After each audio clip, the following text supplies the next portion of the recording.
possibilité que toutes les zones de l'entreprise soient infectées. Alors, c'est là que maintenant, quand nous avons un réseau, bien sûr, nous faisons le business à l'extérieur et nous devons exposer notre service donc, dans une zone insécure parce que l'Internet n'est pas sécurisé. Alors, là, nous avons notre firewall. Généralement, nous appelons ça le perimeter firewall parce qu'il est en contact avec Internet. Là, on va voir. Et maintenant, entre le perimeter firewall avec avec notre switch ou plutôt avec nos différentes infrastructures, le web server ou le mail ou euh, aussi tout ce qui est composant web, il faudrait qu'il y ait l'IDS. La fonctionnalité de l'IDS, c'est pour nous permettre à détecter, on appelle ça Intrusion Detection System, à détecter donc la fonction détective, donc à détecter quand il y a un comportement malicieux ou des trafics malicieux ou des actions qui sont malicieuses. Donc, lui, il ne va pas prendre des actions, il va juste détecter. Et quand il va détecter, il doit y avoir une communication avec ce firewall pour pouvoir demander au firewall, voici que j'ai vu, et, et prendre des actions nécessaires. Le firewall, lui, il est à mesure de couper, de prendre des actions pour que les réseaux ne puissent pas, pour que les trafics ne puissent pas, le trafic de cette catégorie ou les liens de connexion établis soient coupés. Alors, pourquoi il y a toujours l'étape, on recommande de ne jamais connecter directement le firewall avec une interface switch, parce qu'avec le tap, il y a ce qu'on appelle la fonction disponibilité. Et la fonction disponibilité nous recommande que nous puissions fail open. Donc, fail open, c'est que quand même le système tombe, ou le système, ici le firewall tombe, ou que le IDS tombe, le trafic nous soit toujours en mesure de laisser le trafic circuler dans notre infrastructure. Alors, ça, c'est la zone publique parce que le mail server est toujours. Et généralement, on appelle ça la DMZ, la zone démilitarisée en français. Alors, après la partie publique, bien sûr, on vient dans la zone application. Et la zone application maintenant, et il faudra savoir aussi les équipements requis. Parce que tu ne viendras pas me dire que non. Au niveau de l'application, bien sûr, tu vas mettre un stateless firewall, donc un firewall qui s'applique, qui fait l'inspection au niveau 3 du réseau. Non, là maintenant, il faudra mettre un firewall un composant qui va filtrer le trafic au niveau application et ainsi de suite. Il y a toujours un tap, comme je l'ai dit, fail open, bien sûr. Il faudra aussi fail secure.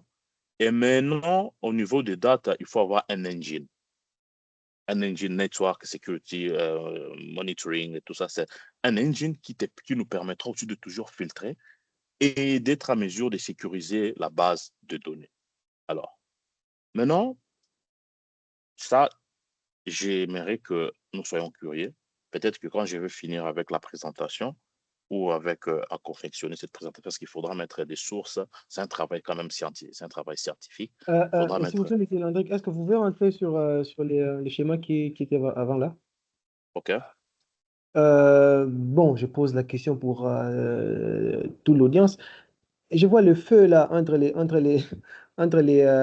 rectangles. C'est quoi? Le fait ici, Oui. c'est un firewall, c'est des firewalls, des pare-feux en français. OK. Et la question, c'est pourquoi est-ce qu'on doit mettre les pare-feux OK, à chaque intersection de chaque partie du réseau, alors qu'on OK, pouvait avoir un seul firewall à l'entrée et non. OK. Ouais. Alors, merci. Avec la notion on appelle des zero trust, ça j'aurais voulu développer, mais c'est un peu plus là. Alors, on s'est dit que, avant, on se disait que le danger se trouve à l'extérieur de l'entreprise.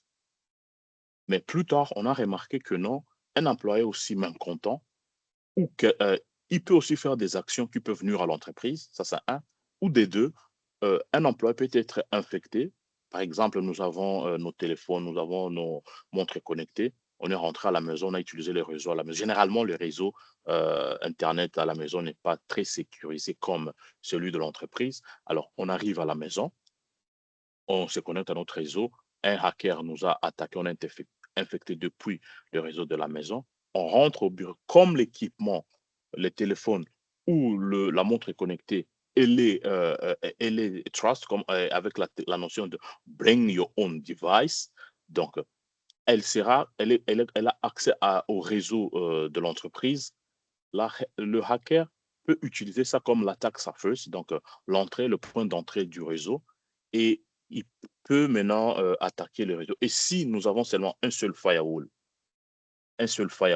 et que tous les différents composants sont dans un subnet ou dans un même LAN, sans que ça soit segmenté, c'est toute notre infrastructure qui est exposée et qui peut être attaquée, et la base des données, bien sûr. Alors, alors, On alors, peut alors, attaquer. oui, alors Oui, j'ai une question toujours par rapport à ça. C'est quoi maintenant oui, la limite de cette architecture par rapport à un attaquant interne? Je ok. ne dis pas, je Maintenant, pense pas que ce soit vraiment 100% ok, safe par rapport à des attaques internes. ok. Maintenant, pour les attaques maintenant internes, par exemple, maintenant, si déjà on prend la zone application. Au niveau de la zone application, il y a des règles qui ont été mises en place, les actions qui sont permises et les actions qui ne sont pas permises face, par exemple, à l'application server. Par exemple, les développeurs, eux, ils ont accès à l'infrastructure pour faire le git push ou les différentes actions liées au développement de l'application. Et quelqu'un du IT veut avoir accès à cette infrastructure. Déjà, à partir de règles, parce que à partir des règles, et généralement, avec la fonction au niveau de notre, qu'est-ce que je veux dire, au niveau du firewall, on sera à mesure que non, la personne n'est pas permise de pouvoir se connecter au niveau au serveur d'application, et on va nous envoyer une alarme.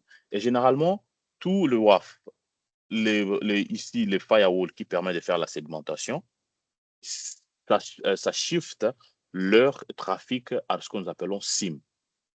Alors, SIM, lui, collecte bien sûr le log, il va faire la correlation, il doit faire d'abord aggregation, donc il va collecter tout le log, il doit normaliser, parce qu'il faudra nettoyer et normaliser, parce qu'un log venant d'un serveur, d'un routeur, et un log venant d'une personne ou d'une host ne sont pas, n'ont pas la même forme. Alors, il faudra normaliser pour qu'il y ait une standardisation. Et après ça, maintenant, il faudra faire aussi maintenant le mapping et les check-up. Alors, maintenant, le SIM aussi va nous permettre de détecter, de nous dire non, non, il y a un problème, il y a quelqu'un qui va prendre des actions qui ne sont pas permises. Voici l'IP source, voici, comme nous sommes dans un même réseau, on est en mesure de voir l'adresse MAC, voici son adresse MAC, ainsi de suite. Et l'équipe maintenant d'investigation ou des incidents et investigations pourra prendre des actions pour remédier à ce qu'un insider attaque voudra Oui, faire. oui, mais Germaine a levé la main. Je dépose une dernière question, Madame Germaine, excusez-moi. Alors, si l'attaque vient dans la même zone, par exemple, l'opérateur est dans Application Network et il fait l'attaque sur l'Application Server, par exemple. Alors, là, le firewall n'entrera pas. Et quel sera les dispositifs Ok, qui est mis en jeu là-bas pour arrêter l'attaque? ok. Il y a deux parties, il y a deux catégories de IDS et les IPS. Alors, le IDS, il y a ce qu'on appelle ici, celui-ci, il est le Network IDS, ou Oui. on peut avoir le Network IPS. Mais au niveau de host, les serveurs lui-même, il y a ce qu'on appelle le host IDS ou bien le host IPS. Alors, le host lui-même, où où on peut avoir ce qu'on appelle le EDR. Le EDR, c'est un component qu'on appelle Endpoint Detection and Response. Il joue un peu la fonction comme le antivirus, les anciens antivirus. Bien sûr, c'est toujours d'utilisation, mais les antivirus, vu que ils sont basés à la signature ou bien à la détection des anomalies, bien sûr, et leur mode de fonctionnement. Par exemple, si il y a actuellement, on appelle homomorphic malware, des malwares qui sont en mesure de changer de forme pour éviter leur détection. Alors, ça a rendu un peu plus obsolète la solution de antivirus. Bien sûr, il y a des entreprises qui utilisent encore, mais il faudra toujours avoir un IDIA où il y a la possibilité, si le host est attaqué ou infecté, le cerveau, lui, il est situé quelque part et il y a déjà des règles établies par rapport à la signature ou bien par rapport à l'anomalie. Et parlons maintenant des IDIA, il y a deux catégories. Il y a la catégorie agent-based, donc il faudra un agent sur tout le host, donc ton serveur ou bien ton ordinateur et tout, pour pouvoir communiquer avec le headmaster dans un autre serveur donné. Alors, et maintenant, pour celui qui est le network burst, lui, il met des sensors. Les sensors, donc, il doit mettre, par exemple, ici, nous voyons que c'est un aggregation point du network et on a une grande visibilité parce que le challenge avec le agent EDR based, c'est qu'il y a le problème de compatibilité. Il y a certains serveurs qui ne sont pas compatibles avec les solutions. Et là, on perd la visibilité d'une partie du réseau. Alors, c'est ce qu'on recommande pour utiliser le agent, le sensors, parce que là, tu vas sniffer tout le réseau. Et donc, pour répondre à ta question, pour une personne malveillante se trouvant dans la même zone, ayant des permissions, mais il y a aussi des actions qui sont permises et le IDR, lui, il est en train de monitorer et de scanner les comportements à temps réel des différentes actions. Et s'il trouve, et même les IPS, généralement, on utilise aussi des IPS, qui est installé le host IPS, il va directement détecter. Il y a même le file integrity monitoring. Donc, le file integrity monitoring, lui, il permet, tu as déjà un fichier plutôt de configuration en place. Et si le fichier de configuration qu'on a mis en place, on a capturé son hash et que après un moment, on a communiqué ça à l'engine et que plus tard, on fait la comparaison, on retrouve que le fichier de configuration a été modifié. Directement, ça va déclencher une alerte. Et donc, ce sont des différentes initiatives que l'on peut mettre en place pour sécuriser le réseau. Je ne sais pas si j'ai répondu à ta question. Oui, oui, c'était parfait. Merci. Madame, il y avait une question. Madame Oui, Germaine, oui, si vous êtes connectée. je suis là, je suis là. Bonjour Landry, bonjour à tous. Moi, c'est Germaine. Bonjour. Alors, j'avais juste une question.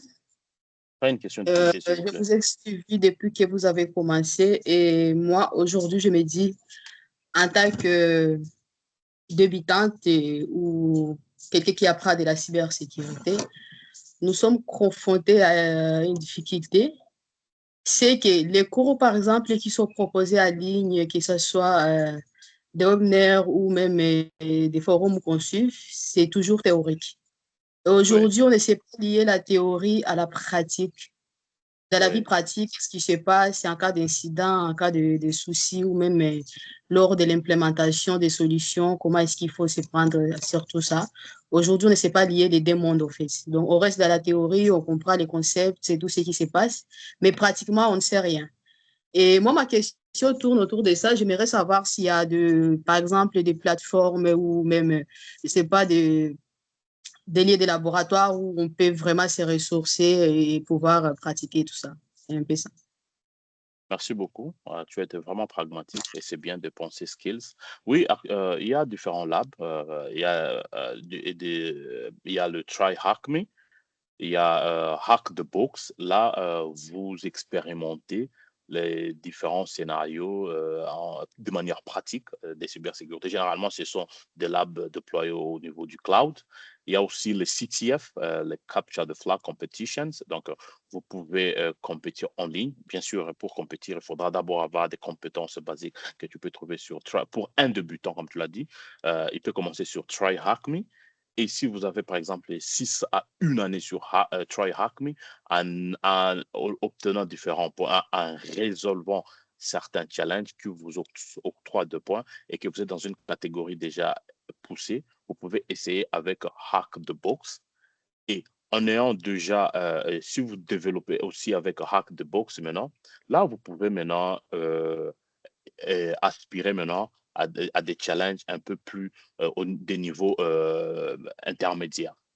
Donc, c'est là, donc Capture the Flag, et à la fin, je pense quand je vais finir, peaufiner, mettre de source sur cette partage, je vais vous partager aussi un lien où vous pouvez vous inspirer et le roadmap pour commencer la cybersécurité. Merci, c'est tout ce que j'ai comme élément de réponse. Je ne sais pas si vous êtes satisfaite.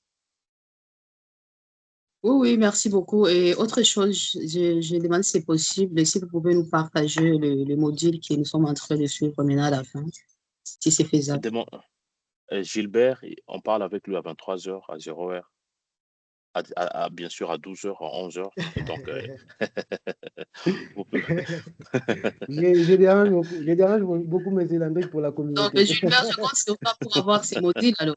D'accord, je vais encore déranger M. Landry pour avoir la présentation du soir. Mais je sais qu'après, juste après les mythes, il sera au four et au moulin au boulot. J'espère que j'obtiendrai la présentation pour tout le monde. Oui, oui, D'accord. tout à fait. Merci. Nous pouvons avancer. Maintenant, la matrice de défense.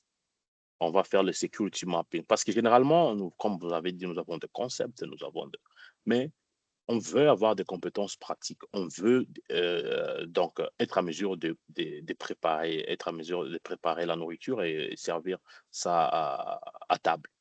Alors, maintenant, nous avons repris les 5 critical functions selon NIST, Cyber Security Framework. C'est vraiment, ça aide à faire le day-to-day operations en rapport avec la cybersécurité. Il y a la fonction Identify, il y a Protect, Detect, Respond, Recover. Ça, vous allez prendre cette matrice.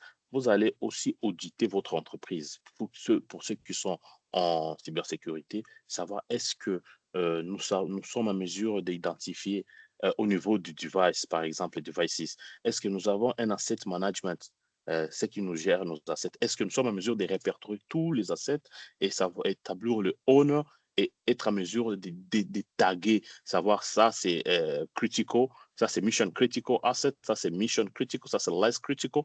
Ça, c'est avec le asset management. Est-ce qu'il y a des tools qui font ça? Vulnerability management. Est-ce que nous sommes, ou le VILN scan? Est-ce que nous avons des tools pour faire la gestion du certificat? Parce que pour communiquer dans une zone insecure et être trust avec les différentes autres entités, il faudra bien sûr avoir un profil, une identité numérique. Les certificats nous permettent de dire c'est bel et bien moi, savoir les 5 fonctions. Il y a la gestion des accès. Avec le certificat, ça nous permet d'avoir access management. Donc, il faudra avoir l'integrity parce qu'avec l'intégrité, il y a la fonction hashing avec la notion des clés, tout ça. Il y a il y a aussi le non-repudiation. Donc, tu as pris une action et tu ne vas pas répudier. Donc, avec le certificat, au niveau application, pour identifier toujours, est-ce que nous avons un SAST tool? Est-ce que nous avons un DAST, donc Dynamic Assessment Security Testing Application plutôt, Security Testing, Interactive Application Security Testing? Est-ce que nous avons le Software Asset Management? Et ainsi de suite. Est-ce que nous avons un phase pour faire le phasing test? Au niveau du réseau, le network flow, est-ce que nous sommes en mesure de, à partir d'un tool, faire de requêtes, on appelle ça le LLD request, pour avoir une cartographie complète du réseau et précise? Est-ce que nous avons le network vuln scanner? On peut aussi identifier, faire le data audit, discovery, classification. Et au niveau de l'utilisateur, est-ce que nous, utilisateurs, nous sommes en mesure de détecter un phishing? Et comment savoir? Est-ce qu'on est en mesure de faire le phishing, un tool qui fait le phishing simulation chez nous, chez nos Bifo, il y a d'autres solutions disponibles sur Internet. Le MFA, est-ce que le HR fait le background checks pour faire les due diligence que non, la personne ici, elle est bel et bien celle qui clame être? Est-ce que c'est une personne, c'est un bon citoyen, elle n'a pas de casier judiciaire et tout ça? Et enfin, maintenant, Ça, c'est la partie identity. Et protect, il y a detect, respond. Et si on voit recover, est-ce qu'il y a jusque-là les outils disponibles sur le marché ou la fonction de cybersécurité? Du point de vue device, on n'a pas, ce n'est pas encore dispo. Mais maintenant, par rapport aux données, est-ce que par exemple, si un device tombe en panne, un routeur tombe en panne, est-ce qu'on sera à mesure de. Il y a un tool qui peut, avec la cybersécurité, non, ça maintenant, c'est le help desk, ou bien carrément, on va changer. Il n'y a pas. Mais si on descend un peu plus bas ici, on va voir pour ce qui est des données, pour faire le recover functions, est-ce que les backups sont disponibles? Est-ce que nous avons, quelle est la policy? Qu'est-ce qu'est la procédure de backup? Est-ce que nous faisons de backup day-to-day, comme on appelle, incremental backup? Est-ce qu'on fait les differential backup? Est-ce que, et comment ça se fait, les completed backup? Comment ça s'est fait? Et quelles sont l'infrastructure qui nous permet de garder nos données? Alors, et maintenant, si nous pouvons voir au niveau, aux différents. Oui, Gilbert. Oui, ma question, c'est de savoir, c'est beaucoup d'outils, c'est les budgets. La grande Ah, question, je ne sais oui, pas si vous avez tout un slide pour parler de budget. Euh, Moi, ma question, c'est de savoir comment vous justifiez un budget pour un programme de cybersécurité. C'est comment? Qu'est-ce que vous faites? Est-ce qu'il y a des amendements? Est-ce qu'il y a un seuil de criticité? Par exemple, si on n'a pas tel outil, en tout cas, je ne saurais pas implémenter un programme de cybersécurité. Est-ce que vous construisez votre programme de cybersécurité, je ne sais pas trop, par la peur ou vous faites peur aux dirigeants un petit peu pour les soudoyer à sortir un peu d'argent? C'est comment est-ce que vous y prenez en fait? ok. Merci pour la question. Au fait, la cybersécurité est la partie intégrante du business.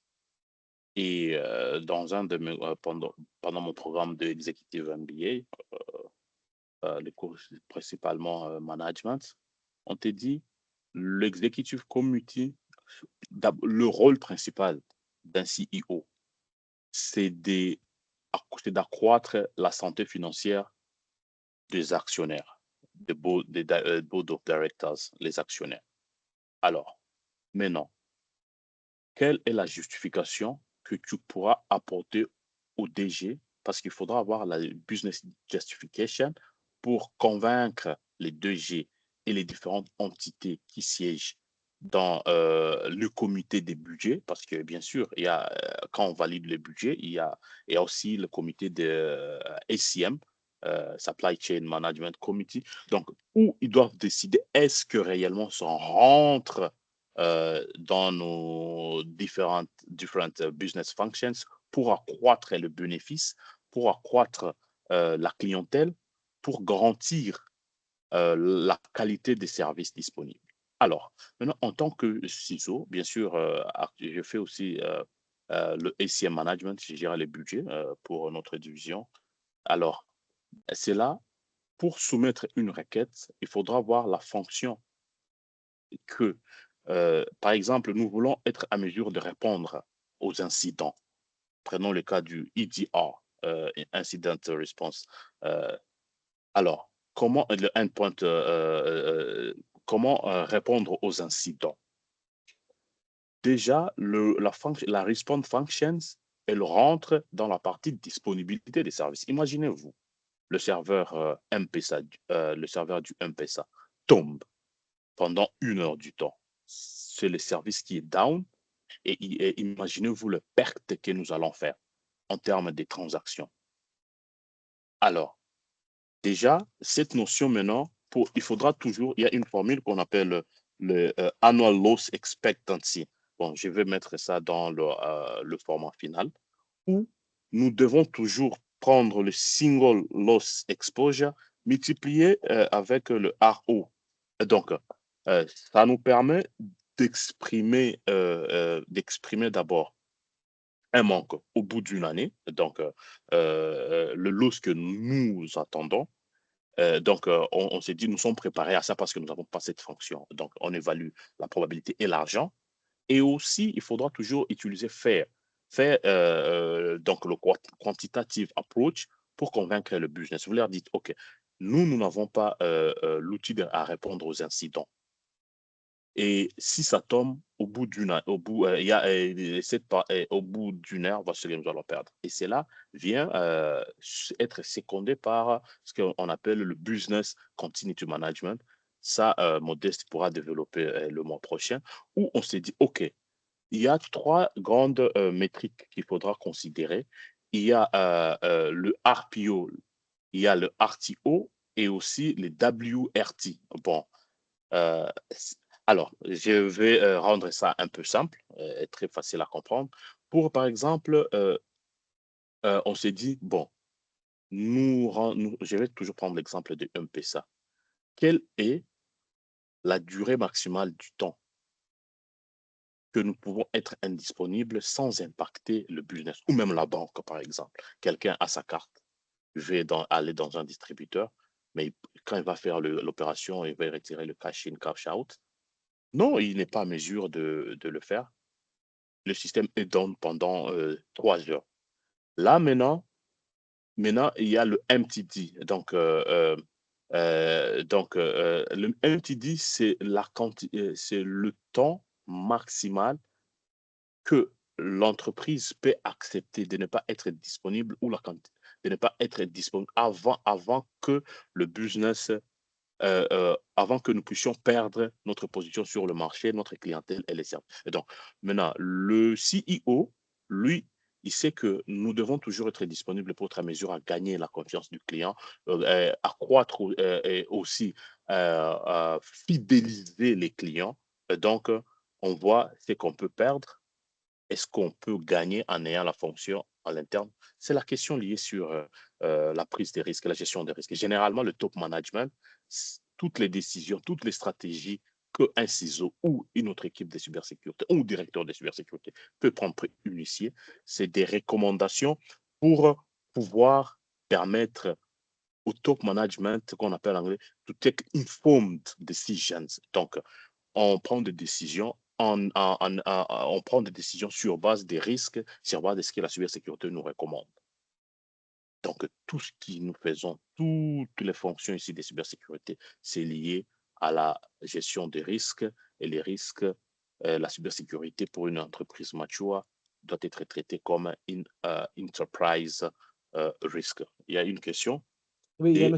Josolito qui voulait poser la question. Monsieur Josolito, tu peux poser la question. je ne dis pas une question difficile, mon frère. Non, c'est pas une question difficile. Monsieur Josolito, vous avez la parole. Super, la connexion. Merci, vous m'écoutez? Je Oui, perdais oui, un c'est peu la bon, madame. connexion. Oui, C'est bon, oui. madame. D'accord. Côté recovery, bon, la question se dirige au niveau du côté recovery. Bon, j'étais en train aussi de réfléchir, puisqu'il y a plus la partie data qui est un peu renseignée. Je me demandais en fait, côté device et application, est-ce qu'au niveau de bon, des équilibrages de charge de load balanceur ou des autoscaling, au cas des incidents, on peut aussi prendre ce genre de technologie, bien il est là pour la haute disponibilité de services, mais ils peuvent aussi, à terme de trafic, récupérer ces trafics, ajuster dans l'autre serveur parce que l'autre est tombé en panne ou carrément dans le cas des autoscaling, multiplier plusieurs serveurs pour récupérer en fait, garder en fait les trafics tels qu'il est. Est-ce qu'au niveau du device et matériel, voire même network, les autoscaling et les load balancers côté recovery ne peuvent pas couvrir cette partie-là au cas où on a l'incident qui paralyse certains serveurs et les autres serveurs restent intacts. Mais l'activité n'est pas affectée, en fait, le business n'est pas affecté. Et ça cadre même avec ce que vous venez de dire par rapport à la question de M. Gilbert, par rapport au coût et autres. Bien sûr que ça coûte, mais si est-ce que ça cadre pas? Et la question précédente que vous avez répondu du côté recovery. Merci. Ok, merci pour la question. En fait, par rapport à la question, c'est de comprendre, si je peux reformuler la question selon ma compréhension. est-ce que la technologie resiliency, donc la résilience, peut aussi permettre peut aussi permettre à ce que nous soyons à mesure de répondre d'avoir la fonction de recover par rapport aux devices, applications, networks. En fait, Exactly. D'accord, merci beaucoup.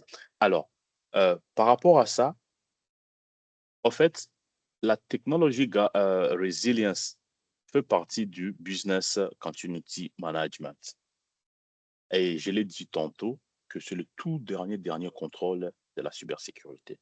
Alors, imaginez-vous maintenant, pour recover, quand on parle des devices, c'est quand, par exemple, le device tombe ou le device tombe en panne. Parce que je me rappelle, il y a 2 ans, nous étions en train d'implémenter le SD-WAN dans toute la République. C'était à Lubumbashi. Et on a remarqué que certains units, ils étaient défectueuses et on ne pouvait pas sécuriser nos shops et tout ça. Alors, à ces niveaux, la technologie, à ces niveaux, si un serveur ou un routeur ou un switch tombe en panne ou il se casse, parce que c'est un incident. L'incident, c'est toute occurrence qui viole un contrôle de sécurité. Alors, comment est-ce que nous pouvons, il faudra comprendre cette matrice de cette manière. Est-ce que le load balancers ou bien la résilience, où elle peut répondre à cette question. Bon, par rapport à moi, je pense que à ces niveaux, c'est pas faisable. Pourquoi? Parce que, bien sûr, si la question était liée au niveau du trafic, là, je peux répondre oui. Parce que déjà, il y a 3 manières de configurer, 2 manières principalement pour configurer, pour mettre en place la résilience. On peut mettre, généralement, il y a le site de production et le site, le DR, le site de recovery. Et on peut soit configurer le système soit en active-active, donc ça mimique tout ce qui se passe au niveau de la production, que ça s'efface au niveau au niveau de la DR. Alors, monsieur Landric, je m'excuse. Oui, Il nous reste à peu près, il est 11h30 bientôt, il nous reste à peu près 18 minutes. À la rigueur, si l'audience nous autorise à aller jusqu'à 11h45, et si vous avez aussi, vous n'avez pas d'autres programmes jusqu'à 11h45, on peut aller jusqu'à 11h45. Alors, j'ai une question à poser. J'espère que j'ai plusieurs ciseaux connectés. Madame Nadia, est-ce que vous êtes connectée? J'ai juste une petite question par rapport à votre expérience aussi. Comment est-ce que vous défendez le budget auprès des dirigeants pour valider un peu, parce que c'est une question qui est très pertinente dans les entreprises. Généralement, les top management n'aiment pas trop investir sur la cybersécurité. Madame Nadia, si vous êtes connectée. Madame Nadia, à vous l'honneur. Je coupe mon micro. Excusez-moi, est-ce que vous pouvez répéter un peu la question, s'il vous plaît? Oui, la question, c'était de savoir quelles sont les stratégies que vous, personnellement, par votre expérience, vous appliquez pour demander les budgets pour votre programme de cybersécurité dans votre organisation. Ok. En fait, côté budget, c'est qu'il faut d'abord comprendre, je crois que c'est Landry a bien expliqué, il faudra d'abord, ce qu'on commence à faire, c'est d'abord le risk assessment. C'est ça qui détermine notre niveau de contrôle, en fait. Au cas où on a un problème, attaque ou bien attaque, comment est-ce que nous devons répondre? À part ça, il y a ce qu'on appelle, il y a le reporting. Les reporting, il ne faut pas juste voir ça du côté dans Line Supervisor, mais du côté du Executive Committee. Il faudra leur montrer d'abord ce que nous avons, c'est quoi d'abord l'état de notre réseau, les devices que nous avons, de notre structure, et faire montrer là où il y a des faiblesses et comment remédier à ces faiblesses-là. Quand tu leur expliques et tu donnes, comme on a dit, tu donnes les risques, tu donnes l'impact, tu capitalises aussi la perte, c'est à ce moment-là que tu proposes maintenant la solution. Et quand tu proposes la solution, c'est au management de décider. Comme on dit, c'est un business. Ils vont regarder, laisser ces risques-là, gérer ces risques-là, ou bien accepter ces risques-là. Peut-être on risque de perdre autant. C'est à eux maintenant de décider, OK, pour ne pas perdre de l'argent dans le futur, nous préférons investir aujourd'hui. Et comme on sait toujours dans la loi de la finance, c'est que tu prends comme charge aujourd'hui, tu peux étaler ça. Et au moins, tu auras sécurisé, au moins, tu auras sécurisé ton environnement. Et au cas où il y aura un problème, tu ne seras pas atteint. Et c'est comme ça que nous, par exemple, nous procédons. Nous allons vers le management. Nous expliquons au management quels sont les risques qui est lié au métier. Quels sont les risques, comme on dit, il y a les risques inhérents, tout ça là on ne peut pas éviter. Bon, comme je dis, c'est lié au métier, mais il faudra mettre le contrôle en place. Et puis, il y a aussi des nouvelles solutions parce que les risques évoluent avec le temps. Un système qu'on a mis en place aujourd'hui, demain, il y aura des nouveaux risques. Et ce qui fait que peut-être les systèmes qu'on avait mis en place aujourd'hui ne pourra pas couvrir ces risques-là. Donc, tout ça, là, il faut toujours aller présenter au management. C'est après, maintenant, tu viendras présenter ton budget. Et généralement, avec cette approche-là, ça marche toujours.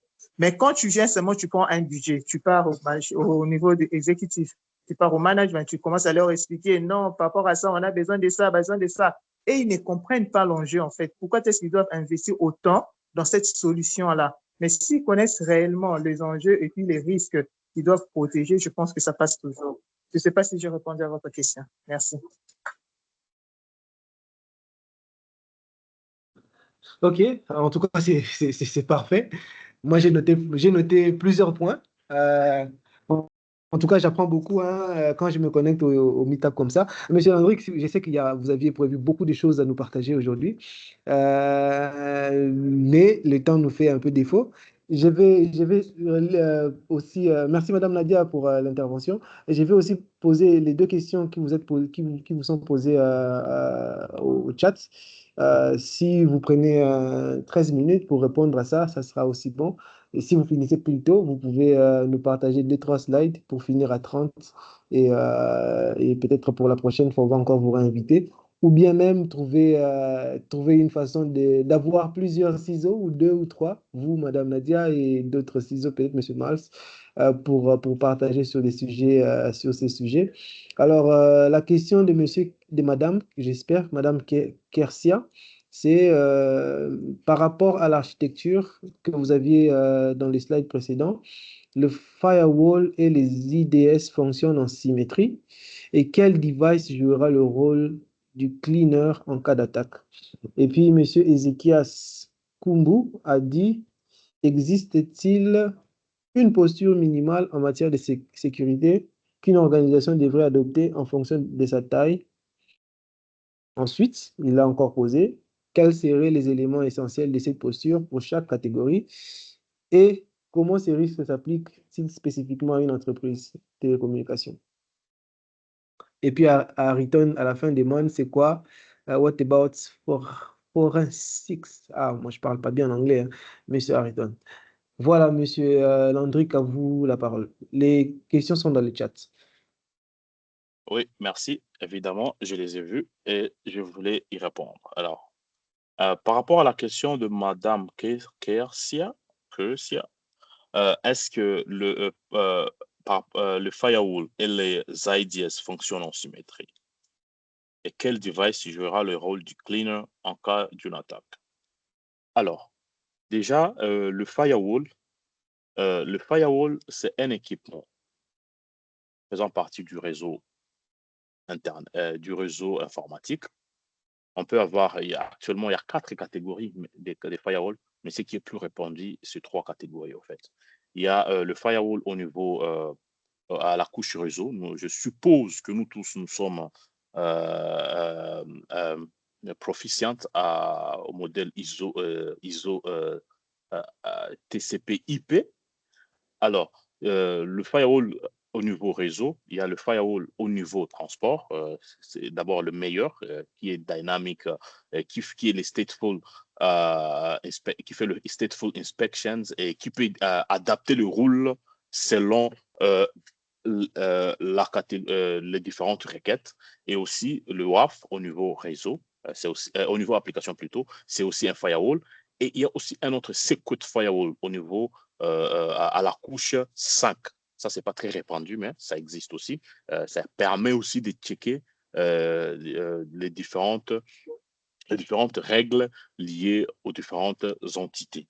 Alors, maintenant, par rapport maintenant aux IDS, je vais décrire maintenant le firewall, lui, par exemple, le firewall de la couche 3. Il y a une règle que j'aime très, c'est pour les professionnels qui ont fait le réseau, qui ont fait des implémentations. Un firewall, c'est un routeur. Tout firewall de la couche 3 sont des routeurs où on peut mettre des règles pour filtrer le trafic. Mais tout routeur n'est pas firewall. Alors, qu'est-ce que je veux dire? Alors, le firewall, lui, il dicte le route à prendre il dicte aussi les requêtes permises. Alors, pour le cas d'attaque qui est clean, le IDS, lui, ne prend pas des actions. Le IDS, lui, il va juste détecter que non, ça, ce n'est pas acceptable, ce n'est pas recommandé, ce n'est pas permis. Il va générer une alerte. Alors, si l'alerte, elle est true, positive, parce qu'il y a aussi 4 catégories, il y a le false positive, le false négative, tout ce qui a cette catégorie, je pense, un autre interlocuteur pourra nous partager là-dessus. Alors, maintenant, l'IDS, lui, il va détecter et il va informer. Mais c'est maintenant, le firewall, lui, il doit prendre des actions pour empêcher, pour protéger, pour empêcher que le trafic passe, pour dire non, non, lui, c'est malveillant, on coupe le lien de connexion, on le blacklist. Avec Fortinet ou Cisco, nous avons cette capacité de blacklister. Et ça dépend maintenant on peut utiliser le low list approach ou bien le blacklist approach. Donc, une liste permissive ou une liste en français, je ne sais pas l'opposé de permissive, le terme adéquat, mais en anglais, c'est blacklist. Donc, alors, pour ce qui est du clean-up, si, par exemple, nous avons été attaqués, que le hacker a été entré dans le système. Allô? Oui, on vous suit, on vous suit. Oui. Vous n'avez pas de Oui, connexion. on vous suit. Ah, d'accord. Oui, on Très vous bien, suit. merci. Très bien, merci. Alors, maintenant, pour faire le clean-up, là, c'est la partie maintenant, on peut dire recover ou bien respawn. Maintenant, c'est lui qui va faire le clean-up. Il faudra d'abord, ce n'est ni le firewall, ni les IDS, parce que l'IDS, lui, il va détecter, il va informer le firewall, lui, il va réadapter le rôle pour dire que non, c'est c'est le malveillant. Maintenant, pour faire le clean-up, nous avons, on peut soit, il y a différentes actions, on peut soit, on va retirer d'abord les hosts infectés ou le subnet infecté du réseau. On va voir soit il faudra mettre un nouveau système dessus. Donc, on efface tout ce qui est dessus, on réinstalle un nouveau système. Mais avant d'installer, on doit maintenant scanner, parce qu'il faudra aussi scanner. On doit scanner s'il y a ce qu'on appelle le hardening scanning. Donc, on doit se rassurer que toutes les mesures de sécurité sont bien en place et que le système est hardened. Et ça, c'est une sub-function du vulnerability management. Alors, une fois que nous voyons que les configurations de minimum requirements de sécurité sont en place, OK, la deuxième étape maintenant, il faudra maintenant se rassurer. Est-ce que la deuxième étape maintenant, il faudra se rassurer de quelle manière nous allons maintenant implémenter, remettre cela en place. Et aussi, le lesson learned, qu'est-ce que nous n'avons pas pu faire, qu'on devait faire, et comment on doit maintenant prendre des actions proactives. Est-ce que nous devons adopter notre, comme on appelle l'incident response playbook? Est-ce qu'on doit l'updater par rapport à ce que nous avons découvert? Est-ce que nous devons aussi réentraîner les équipes pour avoir les nouvelles compétences pour répondre à un cas d'attaque similaire? Et donc, c'est lui qui fait les clean-up. Maintenant, c'est une personne qui doit faire le clean-up. Les systèmes, eux, ils vont juste aider à stopper et de stopper la propagation. Alors, pour la question maintenant de Ézéchias, existe-t-il une posture minimale en matière de sécurité qu'une organisation devrait adopter en fonction de sa taille, petite, moyenne ou grande entreprise? Quels seraient les éléments essentiels de cette posture pour chaque catégorie et comment ces principes s'appliquent-ils spécifiquement à une entreprise de télécom? Déjà, tout part d'abord du business model d'une entreprise et aussi de sa taille. Merci Pacifique de partager le plateforme de formation où les gens peuvent entraîner. Madame Je Germaine, t'en je prie. pense, oui, Pacifique est en train de nous mettre des liens où tu peux aller apprendre. Alors, maintenant, pour la question de Ézéchias, tout part du business model parce que le but, une entreprise de vente en ligne, une entreprise de télécom ou une entreprise de location de véhicules ou une pharmacie ou une industrie transformative, ils ont des différents business models, ils ont des différents risques liés dans leur domaine d'activité. Donc, en tant que responsable de sécurité, il faudra comprendre, je l'ai dit, on a brossé un peu au-dessus, comprendre quel est notre risk profile. Donc, on comprend d'abord le business model, le secteur dans lequel nous fonctionnons, et on comprend aussi la taille et notre part du marché. Et maintenant, pour la question maintenant de savoir le niveau minimal, bien sûr, il n'y a pas le risque, il n'y a pas le risque zéro prise. C'est la notion maintenant, elle est la notion maintenant de risque management. Madame Nadia a brossé là-dessus le risque inhérent et le risque. Et il y a plusieurs catégories de risques. Par exemple, le principe de base pour la gestion des risques, nous savons qu'il y a 4 étapes. La première étape, c'est on identifie un risque. On s'est dit non, non, non. Le business owner, par exemple, de la monétique, il a son serveur, il sait que non, ça c'est, voici la valeur de cette unité et en exposant, voici ce que nous pouvons perdre. Alors, c'est au business owner de nous dire la valeur financière que porte une unité. Alors, maintenant, nous, en tant que professionnels de la cybersécurité, c'est de savoir identifier le risque, c'est de savoir analyser. Et donc, analyser, on va prendre le risque identifié, comparer avec ce qui est acceptable chez nous. Donc, le risque analysis. Après avoir compris, analysé tout ça, on va mettre un plan de remediation, un remediation plan. Alors, quand on va maintenant mettre le corrective, le remediation action, on s'est dit, OK, maintenant je vais répondre aux risques et tout. La dernière étape, il faudra monitorer parce que le risque, il a été inhérent pour ne pas encore, il est là et tout. Maintenant, quel est le residual risk? Est-ce que le risque qui reste, on peut l'accepter, ça fait partie de notre threshold ou c'est acceptable avec notre risk profile ou risk tolerance. Est-ce que c'est dans cet intervalle acceptable? OK, on avance parce qu'on ne saura pas réduire encore et c'est acceptable. On peut afford ce risque. Mais si c'est supérieur à la tolérance, on doit mettre, si on manque actuellement le contrôle requis, on va mettre les compensating controls.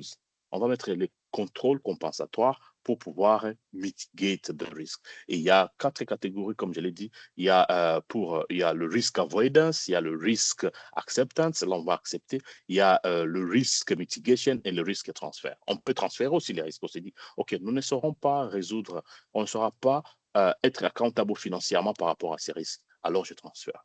Maintenant, pour une entreprise de télécommunications, là, il faudra faire la différence. Parce que l'entreprise des télécoms, il y a la partie enterprise LAN et il y a la partie maintenant télécommunication. Maintenant, enterprise line, lui, il opère sur le modèle ISO, ISO ou bien TCP/IP de manière pratique. Je vais dire TCP/IP parce que c'est ce qui est pratique. Et il y a aussi le protocole SS7. Alors, le protocole SS7, il est différent de la manière dont fonctionne le protocole TCP/IP. Alors, pour maintenant une entreprise de télécommunications, il faudra maintenant se rassurer les différentes parties. Il y a la partie accès, donc la partie accès au réseau. Nous avons le réseau Vodacom, Orange, Airtel. Le user equipment, les utilisateurs qui ont des terminaux mobiles, comment on le protège? Est-ce que le trafic est sécurisé? Il y a l'encryption, il y a les chiffrements. OK. Ça, c'est la partie accès. Est-ce que les algorithmes qui nous permettent de faire les 5 fonctions de cybersécurité sont en place? La partie maintenant transport. La partie transport maintenant, est-ce que les canaux de communication sont chiffrés, sont protégés? Et maintenant, il y a la partie cœur du réseau. La partie cœur du réseau, c'est la partie sensible d'un réseau de communication. Permettez, je vais descendre un peu plus en profondeur. Nous allons voir que nous avons 4 2 types de trafic. Il y a le trafic Internet pour les locaux, on appelle le GI traffic. Là, il faudra mettre un firewall pour monitorer cela. Et il y a aussi la partie, le rumeur, ceux qui sont à l'extérieur du pays, les GRX traffic. Là, il faudra un DTP firewall ou mettre des règles pour protéger le trafic Internet de nos utilisateurs. Maintenant, l'infrastructure du cœur du réseau en tant que tel, avant d'entrer dans le cœur network, donc le corps du réseau, il y a ce qu'on appelle, là où on doit, le landing zone. Comme pour le IP, sur Internet, il y a le perimeter firewall. Là, il y a ce qu'on appelle le secure gateway. C'est aussi un firewall qui va bien sûr faire le zoning, mais qui va nous permettre à checker toutes les requêtes. Est-ce que ces requêtes ne sont pas malicieuses ou elles sont bel et bien permises? Et après, il y a les différentes composantes dans le réseau. Il y a le GGSN, il y a le SGSN, et aussi les DNS, parce qu'il y a les DNS privés et les DNS publics. Et maintenant, pour sécuriser le GGSN, qu'est-ce qu'il faut et où est-ce qu'il faudra placer? Parce que chaque component doit aussi avoir un firewall pour créer, on appelle une modularité des zones, donc la segmentation, le network segmentation, différentes unités avec son segment dédié pour éviter le risque de contamination générale. Alors, pour une entreprise de télécom, si je veux bien synthétiser, il faudra avoir le mesure de sécurité côté Enterprise LAN parce qu'il y a des employés, la finance, la vente, cybersécurité, IT, storage. Là, il y a une méthodologie et des contrôles qui nous permettent d'adresser le risque. Et maintenant, côté télécommunication, maintenant, il y a aussi des contrôles. Généralement, je suis le point de contact avec l'équipe de Vodafone où nous mettons en place la sécurité dans ces secteurs, dans cette infrastructure. Et bien sûr, actuellement, c'est un challenge avec l'avènement de 5G, tout ça. C'est aussi, il faudra adopter une autre attitude. Et même un de market, j'ai eu à faire des projets avec d'autres, en assistant, en aidant les autres équipes d'autres marchés de Vodacom Afrique. Lesotho, il y a aussi notre équipe là au niveau de Somalie. Et donc, c'est aussi un challenge, mais un professionnel, comme Madame Nadia l'a dit, c'est dynamique. Un équipement peut être important qui adresse, ou un software qui adresse un risque. Aujourd'hui, il est effectif, mais 2 ans ou 1 année ou 6 mois après, paf, on change. Et surtout dans ce domaine des technologies où la connaissance qu'on apprend aujourd'hui, après 18 mois, elle devient obsolète. Il faudra encore apprendre et donc c'est toujours apprendre et améliorer. Alors, il y a eu la question de savoir what about forensics? Forensics, généralement, bon, on peut dire forensics ou digital forensics. C'est le digital forensics, là, c'est un ensemble d'actions pour faire ce qu'on appelle donc c'est les investigations après un incident. Quelles sont les différentes actions à prendre? Genre, bien sûr, nous avons été attaqués, notre serveur qui porte des données est tombé ou il a été falsifié, ou il y a eu le data breach. On veut comprendre le scénario. Et généralement, ce qui nous permet de comprendre, c'est là, vous allez entendre, soit on utilise l'approche Cyber Security Kill Chain, l'approche qu'un hacker peut utiliser pour attaquer, mais on utilise aussi en Digital Forensics pour comprendre l'approche et comment il s'est passé, ou de manière encore plus détaillée, le MITRE ATT&CK. Là, on va comprendre le TTP, les tactiques, les techniques et le procedures. Donc, on doit comprendre la technique, la tactique et les différentes procédures que le hacker a utilisées pour nous attaquer. Et par exemple, un serveur, parce qu'il y a aussi des challenges, par exemple, on a été attaqué, on a besoin d'avoir on doit sécuriser, par exemple, la scène des crimes, comme quand nous voyons dans des séries policières, quand quelqu'un a été attaqué, a été tué, on doit d'abord, la première action, c'est de ne pas détériorer les évidences. Comment sécuriser? Alors là, maintenant, il faudra maintenant capturer qu'on appelle ça le artefact, il y a des outils disponibles, parce que déjà, la mémoire RAM, c'est une mémoire volatile et c'est difficile de capturer en un point donné, en un point de temps, un point du temps T, capturer l'état exact de la mémoire RAM. Alors, il y a des outils qui nous permettent de prendre aussi, parce que dans la mémoire RAM, il y a des informations où on peut trouver avec les adressages, l'état des différents, l'état du système d'exploitation, ainsi de suite. Et donc, c'est l'ensemble des initiatives que l'on prend pour pouvoir faire les investigations d'un incident de sécurité.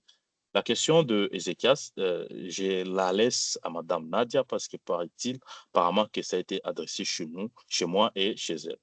Madame Nadia, à vous l'honneur. Et Gilbert. Oui, ouais, Madame Nadia, à vous l'honneur, parce que vous comprendrez, hein, nous avons plusieurs experts qui se connectent.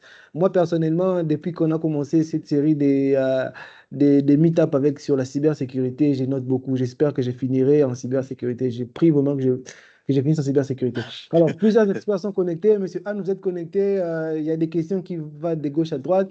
Monsieur Modeste aussi à côté. Alors, s'il y a des interventions que vous voulez vraiment intervenir, vous n'hésitez pas à intervenir. Alors, la question était destinée à Monsieur Landry et à Madame Nadia. Je ne sais pas si Madame Nadia a lu la question. Je peux relire la question. Monsieur Ezekias a dit, c'est dans le chat, Monsieur Ezekias Kumbu a dit, existe-t-il une posture minimale en matière de sécurité qu'une organisation devait adopter en fonction de sa taille? Ensuite, il a dit quels seraient les éléments essentiels de cette posture pour chaque catégorie et comment ces principes s'appliquent-ils spécifiquement à une entreprise de télécommunications. Je pense que télécommunications, ça sera M. Landry qui va répondre à ça. Je repointe la question pour... S'il vous plaît, j'avais déjà répondu à la partie télécom. Et d'ailleurs, okay. la question, oui, c'est Madame Nadia. Si elle a des ajouts, elle peut toujours ajouter. Oui, c'est ça. Madame Nadia, si vous avez des ajouts par rapport à l'intervention de M. Landrick, la question, c'est dans le chat que je viens de pointer encore. Voilà. J'espère qu'elle est... Allô, vous m'entendez? Ah oui, on vous entend, madame. Désolé, hein, je suis en train d'utiliser mon téléphone. Oui. Tiens, j'ai du mal à me regarder. Allez voir. Et je pense que M. Landry avait déjà répondu même aux deux questions, si je ne me trompe pas. Okay. Parce que la taille, tout dépend, comme on dit, tout ce qu'on doit faire, tout dépend de la taille de l'entreprise. Et aussi, comme on dit, la sécurité, ce qui est vrai, la sécurité coûte cher, mais il faudra voir par rapport aux objectifs d'abord de la société et comment la sécurité va accompagner les objectifs en question de la société. C'est aussi parmi des points aussi qui fait qu'on puisse approuver aussi les budgets, en fait. Donc, tout dépend de votre structure, de votre secteur et le budget, quel est le budget qu'on va allouer à votre secteur, mais tout cela doit être aligné avec les objectifs de la société. On ne peut pas mettre une solution en place si cela ne cadre pas avec l'objectif de la société. C'est vrai, nous voulons sécuriser les réseaux. Il y a les minimums stricts qu'on demande aussi par rapport au secteur. Et il y a aussi de standards qui en parlent aussi par rapport à ça. Je ne sais pas si j'ai bien répondu à la question. Merci. Merci, madame. C'est vrai qu'il y a beaucoup à dire. Malheureusement, on n'a pas beaucoup de temps. Alors, je profite pour annoncer qu'en novembre, je sais que c'est un peu loin, mais j'annonce quand même, en novembre, nous aurons notre plus grand événement des AWS. Ce sera le premier au pays où nous ne ferons que parler de la tech. On sait on a beaucoup de conférences ici dans notre pays, mais il n'y a pas vraiment une conférence où vraiment on prend toute une journée où on étale que la tech, que les défis et les opportunités que nous avons. Alors, ça sera en novembre. Et je lance déjà mes invitations à tous les 6 qui sont connectés. Qu'il y aura un panel, et j'espère qu'il y aura un panel entre les top management et tous les 6 à côté, où ils vont se lancer les balles de gauche à droite pour donner la faute aux uns aux autres. Et j'espère que ça sera intéressant pour nous tous pour apprendre. Monsieur Landrick, je vous donne 2 minutes pour peut-être conclure avec les meetings. Et puis, je demande à tout le monde de rester un peu. On va faire une petite activité là, des 3 secondes pour qu'on puisse arrêter avec les meetings d'aujourd'hui. Monsieur Landrick. Bien, merci. Je pense que je vais survoler un peu plus vite. Le tout dernier point, c'était le cloud. Bon, cloud security. Bon, en fait, je voudrais bien parler par rapport à ces points ici. En fait, au cloud, la sécurité, les fonctions de cybersécurité sont un peu plus différentes, comme on connaît de manière standard pour les CIA pour le réseau et tout, donc confidentiality, integrity and availability. But notre cher ami Sunil Liu, c'est un professionnel en cybersécurité qui est maintenant en retraite. Il est venu avec l'approche DIE. Donc, il faudra, quand on conçoit une architecture, monsieur Gilbert ou quelqu'un d'autre dans l'équipe voudra travailler, se retrouvera devant une solution du cloud où il veut déployer une infrastructure cloud, il faudra tenir compte de ces 3 aspects. Il faudra que l'architecture soit distributed pour éviter, généralement, comme on sait que pour manager le cloud, il y aura la partie management plane. Bon, généralement, dans un réseau, il y a les data plane, control plane. Data plane, c'est la route que les données prennent pour la communication, mais cette intelligence, elle est implémentée au niveau du control plane, donc qui permettent à réorienter les routes des différentes données. Et maintenant, pour avoir cette globalité de ça, il y a le management plane. Alors, pour éviter qu'il y ait les single points of failure, nous évitons tous. Et donc, il faudra concevoir une infrastructure distribuée. Et aussi, l'immutabilité, l'architecture doit être immutable, c'est que il faudra assurer que les données qui ont été écrites plutôt, ne soient pas, c'est la fonctionnalité integrity, mais dans le cloud, c'est immutable. Et donc, on doit faire en sorte que les données ne doivent pas être altérées et aussi protéger contre les accès non autorisés. Et maintenant, éphémère, c'est par exemple, notre ami Joselito a parlé de la résilience, il a parlé de load balancing et tout. Alors, si on remarque, il y a la partie Infrastructure as a Service, c'est aussi une fonctionnalité cloud. Nous sommes plus experts que moi, vous êtes plus experts que moi à la matière. Alors, il faut faire à mesure que lorsque un serveur ou une instance tombe, ou elle est infectée, ou elle a changé de configuration file ou quelque chose d'autre, facilement, elle peut tomber et qu'il y ait une nouvelle qui apparaît, qui est en bon état, qui est de manière simple. Et là, on va parler de auto-scaling. La notion de auto-scaling, ça peut être vertical ou horizontal. Ce sont les trois fonctions majeures pour le cloud computing.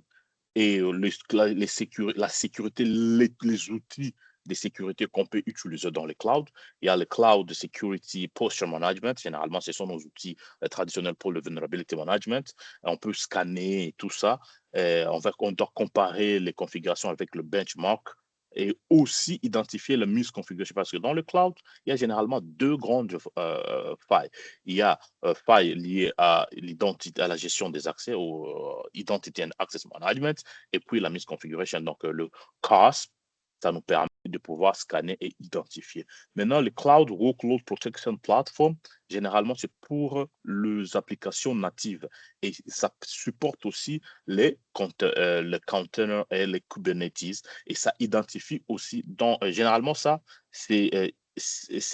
généralement, ça, c'est applicable aussi pour le cloud privé, public, hybride, la manière dont on a déployé, et ça peut s'appliquer aux différentes solutions. Azure, AWS ou Google. Et maintenant, le Cloud Access Security Broker, ça va te permettre la visibilité. Et ça, si vous voyez très bien, ça, c'est Software as a Service, généralement. Ça, c'est Infrastructure as a Service. Et maintenant, ça, lui, il combine les deux. Infrastructure as a Service and Platform as a Service. Et donc, c'est tout parce que, bien sûr, nous sommes dans une communauté cloud, mais j'ai voulu aussi parler de ça. Et pour conclure, et nous devons mettre ça en tête, selon Aristotle, il nous dit « The purpose of knowledge is action, not knowledge ». Et donc, ce que nous apprenons, ce que nous partageons dans ces meet-ups, dans ces différentes sessions, c'est pour aller appliquer et améliorer les différentes configurations ou les différentes réalités dans nos milieux, dans nos secteurs professionnels ou encore secteur social. Parce qu'à Awareness, nous devons aussi être ambassadeurs de la technologie, que ce soit cloud, que ce soit cybersecurity, dire à quelqu'un, ce n'est pas tout. Donc, ne pas cliquer à un lien que vous ne connaissez pas, l'origine, ou de éviter de se faire attaquer par le social engineering. C'est un peu ça. Je vous remercie pour votre disponibilité et votre attention. Merci.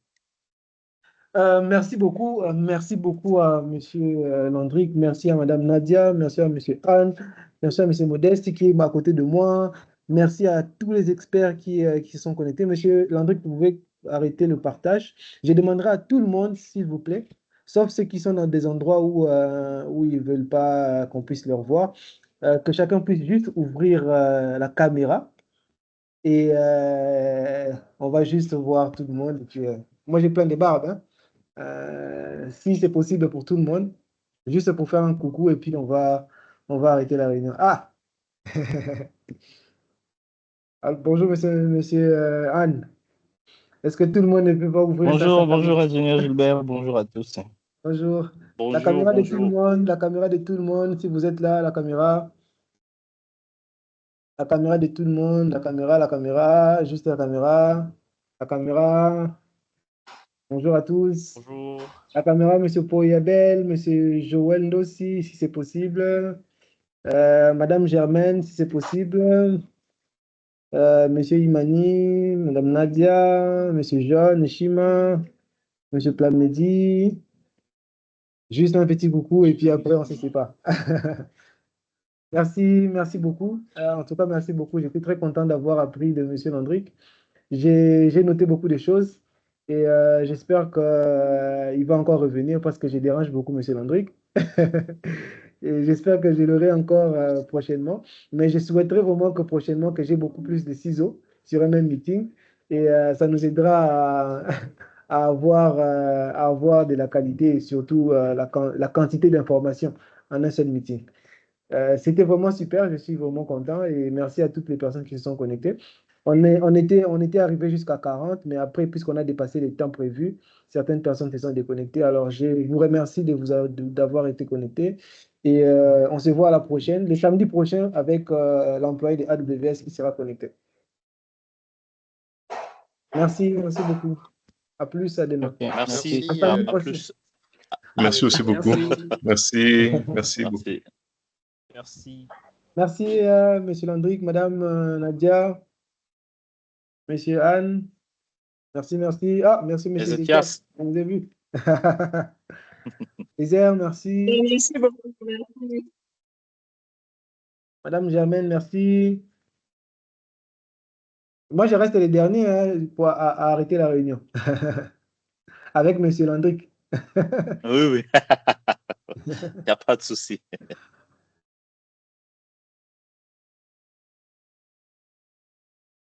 Bon. Merci. Bonne suite de temps.